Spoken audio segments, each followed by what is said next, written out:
sa mga opisyales ng ating pamahalaan ang ninanais at pinapangarap na maayos at epektibong paglilingkod at paglutas sa lumalalang kahirapan na pinalubhapan ng katiwalian at korupsyon, kalamidad, kriminalidad, bangayang pampolitika at iba pa. Kinikilala po nating lahat na nagkakatipon ngayon na sa pagkakaisa, kapayapaan at pagkakasundo lamang natin makakamit ang hinahangad na pagunlad at pagsulong ng ating bansa. Sa bahagi po naman ng kapatid na Romel Topacio, tinindigan ang pagtitipong ito ng Iglesia ni Cristo ay konkretong kahayagan ng suporta sa naunang pahayag ng Pangulong Bongbong Marcos na hindi sasang-ayon sa isinusulong na impeachment laban kay Vice President Sara Duterte. Kinatigan din po ng Iglesia ni Cristo ang posisyon ng Pangulo na ang impeachment ay hindi makapagdudulot ng kabutihan sa buhay ng kahit isang Pilipino. Hindi lamang ito pag-aksaya sa oras ng pamahalaan, kundi makakahadlang din sa pagre-resolba sa marami at pangunahing problema ng bansa. Mataas na presyo ng bilihin, mababang kalidad ng edukasyon, infrastruktura, serbisyong pangmedikal, kriminalidad, seguridad at iba pa.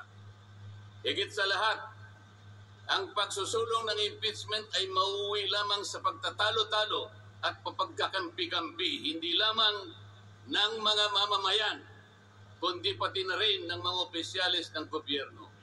Ipinaalala rin na kapag nagtatalo-talo ang mga nasa pamahalaan, apektado ang taong bayan, at kapag magulo ang bansa, ang mga tao ang kawawa. Tama. Sang-ayon po ako, Paul Marcoleta. Lagyan po natin ng konteksto ang dalawang pagpapahayag na nauna upang lalong mabigyan ng diin ang kahalagahan ng pagkakaisa, pagkakasundo at kapayapaan sa ikalulutas ng panganib na dulot ng kahirapan dahil sa lumulubhang katiwalian, korupsyon, kalamidad at lalo lamang napabibigat ang buhay at pamumuhay ng ating mamamayan. Yes. Sa isang ulat balita ng periodikong Philippine Star, 4 na araw nang nakararaan ay ganito ang sinasabi. Based on a recent SWS survey, an estimated 17.4 million Filipino families considered themselves poor in the last quarter of 2024. This number represents 63% of the surveyed respondents, the highest self-rated poverty in 21 years. Across the country, Mindanao had the highest self-rated poverty at 76%, followed by Visayas at 74% and Luzon at 55%. Mga kababayan, sa tayang 5 ang miyembro ng bawat pamilyang Pilipino, nangangahulugan na aabot sa 87 milyong Pilipino sa ngayon ang nagsasabing sila ay mahirap. Katumbas ito ng 75% ng ating populasyon ngayon na tinatayang 116 million o mahigit pa. Gusto ko pong banggitin sa inyo at kailangan malaman ninyo na sa taong ito ang ating national budget ay nagkakahalaga ng 6.3 trillion pesos. Ito po ang ating national spending. Ang ibig sabihin, ito pong halagang ito ang gagamitin dapat ng pamahalaan upang tugunin ang lahat ng pangangailangan, pangkabuhayan, panglipunan, pangkalusugan, pangedukasyon, pangseguridad, lahat ng kakailanganin alang-alang sa kapakanan ng bawat isang Pilipino. 6.3 trillion pesos. Ngunit, ang tinatayang magiging income lang ng ating bansa ay kulang pa sa 5 trilyong piso. Ang ibig Kakautang kong na sabihin, naman. meron tayong deficit. Meron tayong Yes. kakulangan na 1.5 trillion pesos. Ito po ang ating ipangungutang sa taong ito. Kawawa ang Pilipinas. 1.5 trillion pesos. At ang Ibig mamamayan sabihin po, mahihirap. bawat araw tayo'y gagasta ng 17.6 billion pesos. Yun po yung ating gasta. Araw-araw. Ngunit ang ating kinikita ng bansa ay 13.4 billion pesos lamang. Sa makatwid, ang uutangin natin araw-araw ay 4.2 billion pesos. Katumbas ng 175 million pesos bawat oras. Napakabigat po na hinaharap na hamon at problema ng ating bansa. Hindi po biro-biro ito. Ito po ay pananagutan po ng ating mga opisyalis. Hindi po pwedeng talikuran ito. Ganito na po kalala ang problema pang-ekonomiya ng ating bansa. Ngunit, So sad talaga, so sad. hindi po yata ganito ang naging direksyon.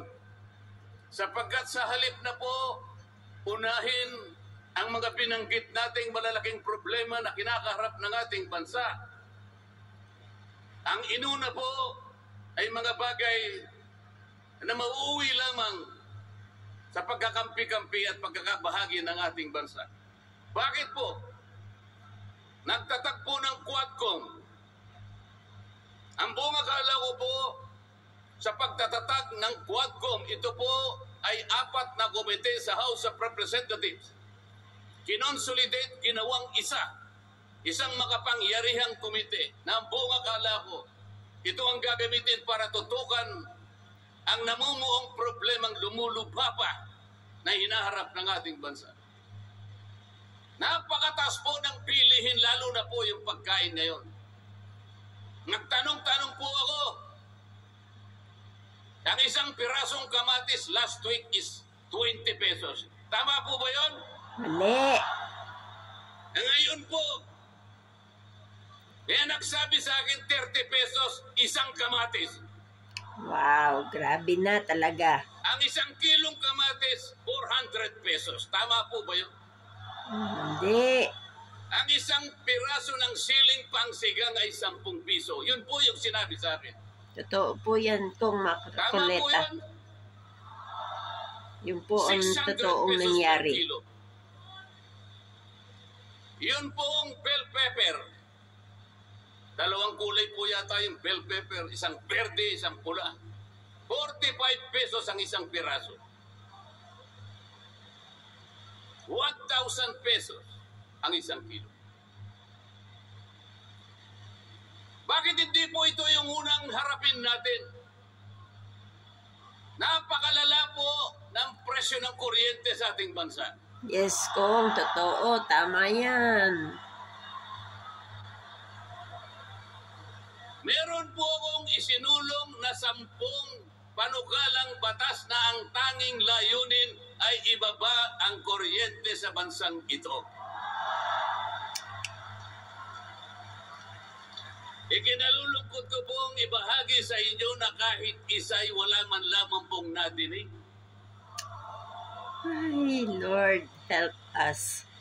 Ano po yung dininig pinatawag ang dating Pangulong Duterte, pinatawag ng Quadcom?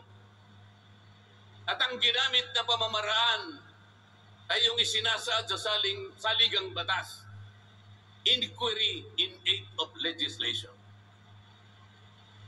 Natupad po ba yung inquiry in aid of legislation?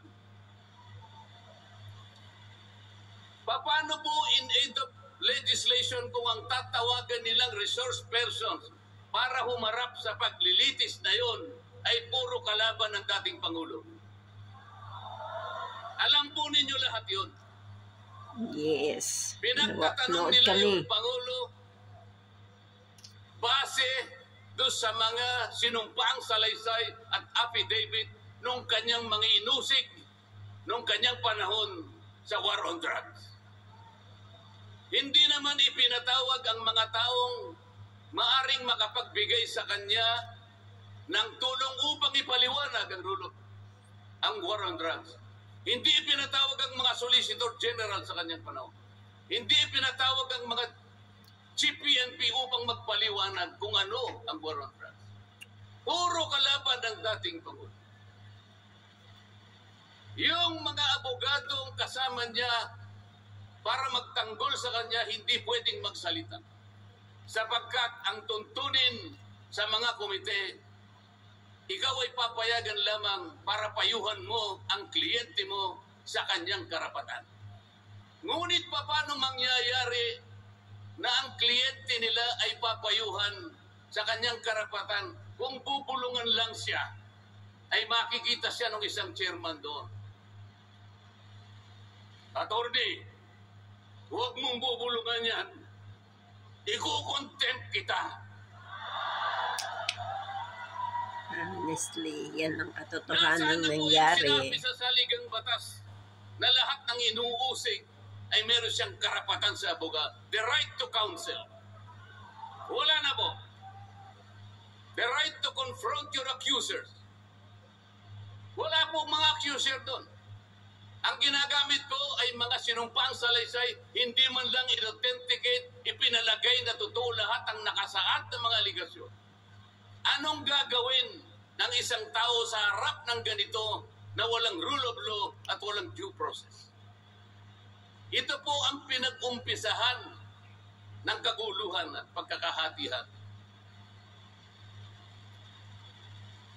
Sa kagustuhan po nila na mausig ang dating Pangulo, ayaw po nilang pumunta sa korte, ayaw nilang pumunta sa piskal. Ano po ba ang sinasabi ng mga desisyon ng Korte Suprema? Kapag ka napatunayan nyo ang isang tao ay maaring nakagawa ng kahit anong paglabag sa lahat ng batas, anumang batas, dalhin ninyo sa piskalya, dalhin ninyo sa korte. Yun ang tamang paraan. That is the rule of law. Ngunit bakit?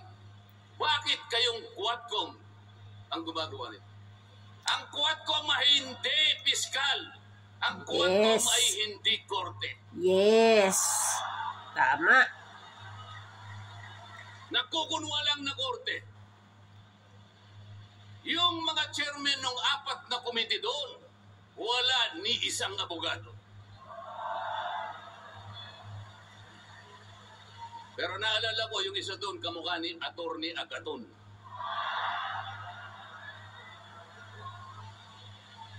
So sa halip na ang unahin ay yung kapakanan ng mamamayan, sa harap at liwanag ng napakaraming nakabantang panganib sa atin, sa ekonomiya, panglipunan, pangsiguridad, korupsyon, katiwalian. Bakit ang inuuna ay usigin ng isang tao na hindi naman ipadadaan sa tamang proseso ng batas? Wow. So sad. Tinawag po nila ang pangalawang Pangulo sa 2 pagkakataon.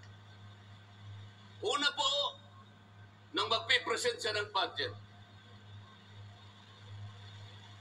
Ang pinipresent po niyang budget ay budget for 2025.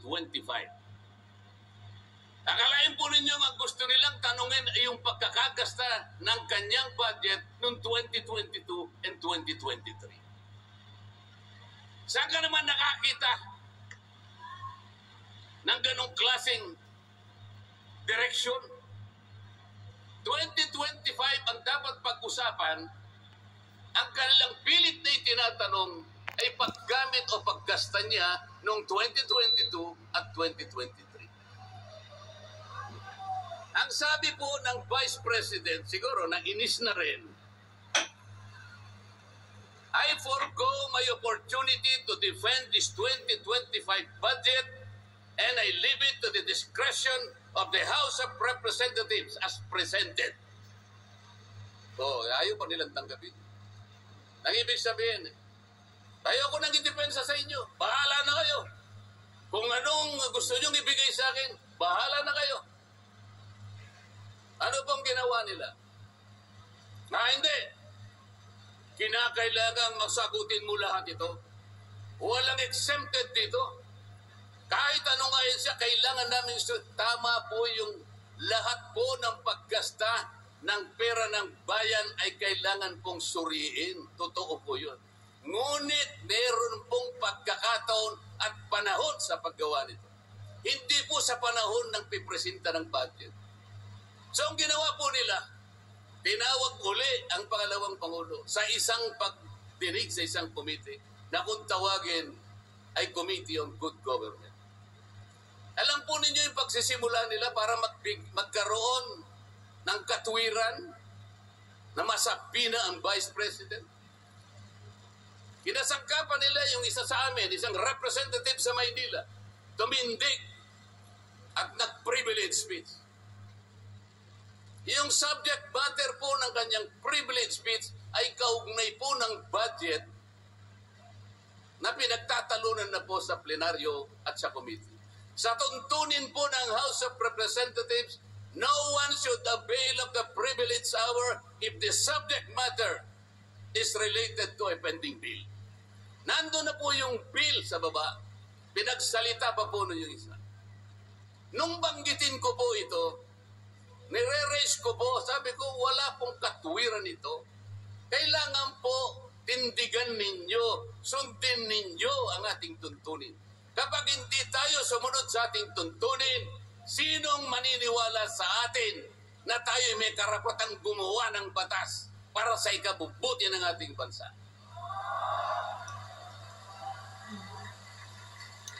Ang sabi po ng chairman, noted. Saan ka naman nakakita ng ganun? Ang House of Representatives ay lugar ng pagdidebate. Doon masusuri kung sino ang may katwiran. Kung hindi magsasalita ang chairman. At pagkatapos po, sinabi ko pa, bakit pa ako? Dahil lamang sa isang manifestation ng isa sa amin, ginawa na naman ninyong isang motu proprio action. Yung motu proprio po ay, ibig sabihin, ang komite sa kanyang sarili ay pwedeng mag-imbestiga sa sarili niya. Pero ginamit nila yung manifestation ng isa sa amin. Mali na naman po yun. Hindi po dapat ganun. Nung i-raise ko po yun, ayaw na naman po nilang pumayag. Samantalang ako po, I delivered a full privilege speech. DepEd din ang pinag-uusapan nun. At ang ni-raise ko po ay yung katiwalian involving more than 3 billion pesos covering 3 annual audits of the Commission on Audit. Kahit na full privilege speech, hindi man lang po ni-refer sa committee. Samantalang yung illegal po na privilege speech, dali-daling ibinigay gagad sa Committee on Good Government. Kahit na illegal, kahit alam nilang mali. Ito po yung problema. So sabi ko, Mr. Chair, bakit tayo po ang sumusuri? Bakit tayo po ang nag-audit ng confidential funds ng Vice President? Bakit tayo po?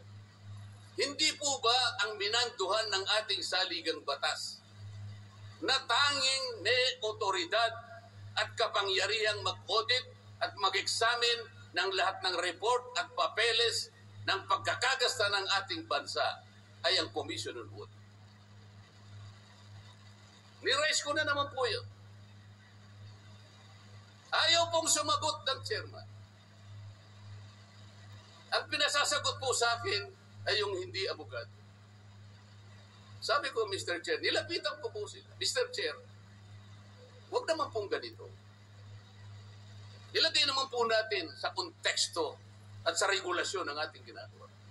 Tinatanong ko po ay isang constitutional issue. Bakit ang pasasagutin mo sa akin ay hindi man lang abogado? Huwag mo naman akong insultuhin. Yes. So true. Doon sa puntong yun, alam po ninyo, pati yung kinakain kong hopya, pinagtripan nila. My goodness. Ang Iglesia ni Cristo ay hindi po laban sa impeachment, sapagkat ang impeachment ay itinatadhana sa saligang batas. Ngunit, kung ang paraan ng pagsasagawa nito ay wala sa batas at wala sa tuntunin, ito na naman ay pagmumulan ng kaguluhan, pagmumulan na naman ng pagkakabahabahagi ng ating bansa. Tama. Tama. Ito po ang gusto nating iwasan. Ito po ang gusto nating iwasan. Iniimbestiga nila po yung confidential funds. Ang tanong ko po, Mr. Chairman, mahigit pong 400 opisina at ahensya ng ating pamahalaan ang tumatanggap ng confidential funds. At sila din ay natatawagan ng pansin ng Commission on Audit. Bakit naman isang opisina lang ang pinipilit niyong usisain? Hindi ba masyadong halata namang pamumuliti kaya? Ito po yung gusto nating liwanagin. Hindi po tayo laban sa pag-iimbestiga ng katiwalian. Ilagay po natin sa ayos. Sana man lang kumuha sila ng ilang pang mga bahagi ng opisina na kagaya din ng paggagamit ng confidential funds, sapagkat ang layunin po raw ay makagawa ng batas. Kung talagang gusto ninyong gumawa ng batas, kasi po in aid of legislation, palagi po ito ang nagagamit, inquiry in aid of legislation. Nasa saligang batas po naman talaga ito. Kaya lang, meron pong limitasyon ang inquiry in aid of legislation. Ano po yung unang limitasyon? Kailangan po meron ka ng nakapalangkas na batas, panukala. Hindi mo lang makumple-kumpleto sapagkat nag-aatubili ka, baka merong impact ito sa ibang sektor. Kaya tatawag ka ng mga tao na makatutulong sa'yo para sa ganun makumpleto mo ang iniisip mong panukalang batas. Pagka ganun, alam niya kung sinong tatawagin niya. At alam niya rin kung anong itatanong niya. Hindi po ganun ang nangyayari ngayon eh. Dahil nga wala na pong rule of law, basta na lang sila tatawag ng kahit sino sapagkat hindi naman po talaga ang layunin ay gumawa ng batas kung hindi usigin ang taong gusto nilang usigin. Ito po ang nangyayari ngayon. Kaya nga po, dahil sa kagustuhan nila na talagang usigin ng ICC ang Pangulong Duterte, alam po rin yun? Yun lang ang tanging layunin. Sa 13 pagdinig ng Quadcom, 13, nakapaggawa lang sila ng isang batas na kahit siguro po high school graduate pagtatawanan niya yung kanilang panukalang batas. Bakit po? Yung definition na definition lamang po ng extrajudicial killing ay talaga pong matatawakan. Tayo ko na pong pahabain yun. Ibig sabihin, ang layunin talaga ay hindi in aid of legislation, kung hindi in aid of prosecution, in aid of persecution.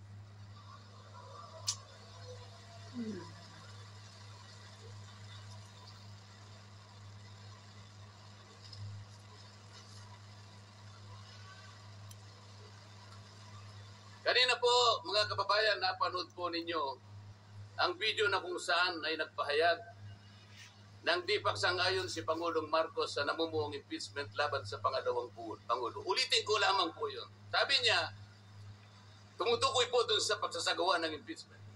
This is not important. This does not make any difference to even one single Filipino life. So why waste on this? What will happen if somebody files an impeachment? It will tie down the House. It will tie down the Senate. It will just take up all our time and for what? For nothing. For nothing. Sabi po niya ito, none of this will help improve a single Filipino life. As far as I am concerned, it is a storm in a teacup. It's a tempest in a teacup. Ang ibig sabihin, isang napakaliit na bagay na pinipilit ninyong palakihin. Napakalaki ng problema ng bansa ang hinaharap natin. Ito ang ating atupagin. Ito yung gustong mangyari ng Pangulo ng Republika ng Pilipinas. Sumagot po ang liderato ng House of Representatives. At sa isang bahagi, ang sabi po niya, ito po, kinuha ko lang yung isang bahagi sa isang mahabang manifestong ginawa nila.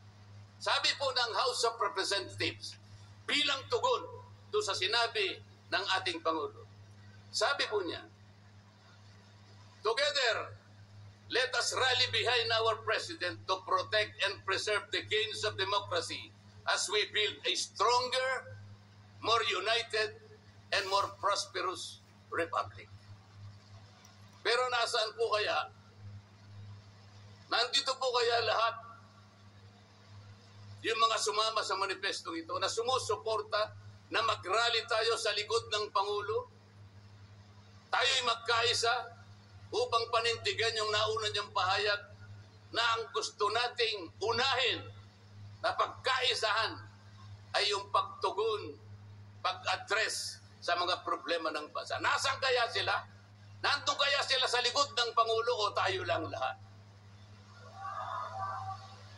Sa Makati, tayo pong lahat ngayon na sama-samang nagkakatipon ngayon na hindi ko mabilan kung ilang, baka meron 1 milyon po yata. Tayo pala ngayon ang nagkakatipon sa diwa ng tunay na kapayapaan at pagkakaisa na nagrarally ngayon. Sapagkat tayo lamang ang nasa likod ng Pangulo sa kagustuhan niya na harapin natin ang mga hamon at nagbabantang problema ng ating bansa. Sapagkat, sabi niya, totoo naman, ang impeachment ay hindi makapagbibigay kahit anong butil ng kabutihan sa buhay ng isang Pilipino. Yes, so true. Bago po ako magtapos, ay nais ko pong sipiin dito ang butil ng kaalaman na inalaw sa isang 1957 Nobel na ang pamagat ay Atlas Shrugged ni Alice O'Connor, na kilala sa taburing Ayn Rand. Ang sabi po niya, sa English muna po, pasensya na po kayo. When you see that in order to produce, you need to obtain permission from men who produce nothing. When you see that money is flowing from those who deal not in goods but in favors, when you see that men get richer by grab and pull, not by work, and your laws don't protect you against them but protect them against you. When you see corruption being rewarded and honesty becoming a self-sacrifice, you may know that your society is doomed. Kapag nakikita po ninyo na para tayo ay mag-produce, ay hingi pa tayo ng permiso sa mga taong hindi naman nakakapag-produce, at nakikita po nyo na umaapaw ang pera sa pamagitan ng patagong transaksyon at hindi sa pamagitan ng mga merchandise na nakikita natin. At nakikita ninyo kanya na yung iba ay lalong nagiging mayaman sa pamagitan ng katiwalian at hindi sa pamagitan ng trabaho. At ang mga batas ninyo, sila pa ang pinoproteksyonan. At ang batas ninyo ay sila pa ang lumalaban sa inyo. At kapag ang corruption ay ito ang itinatadhana, ito ang binibigyan ng reward. At yung katapatan ay ito ay nagiging sakripisyong pang-personal. Alam na ninyo na ang inyong lipunan ay nasa kabahamangan. Mabigat po ito. Mabigat po ito. Ito ang dapat harapin ngayon sa pamamagitan ng pagkakaisa, pagkakasundo at kapayapaan. Hindi po biro-birong problema ang inaharap ng ating bansa. At bago po ako tuluyang magtapos, payagan ninyo kung ulitin ang sentimiento ni Edmund Burke, isang English political philosopher, na sinabi niya, "The only thing necessary for evil to triumph is for good men to do nothing. Sa Tagalog po, ang tanging kailangan para magtagumpay ang kasamaan ay magsawalang kibo at walang gawin ang mabubuting tao. Hindi pwede Maraming yan. salamat po at magandang hapon po sa ating lahat. Yan po ang aking senator, Congressman Marcoleta. Number 1 ka po sa balota. Thank you, Congressman.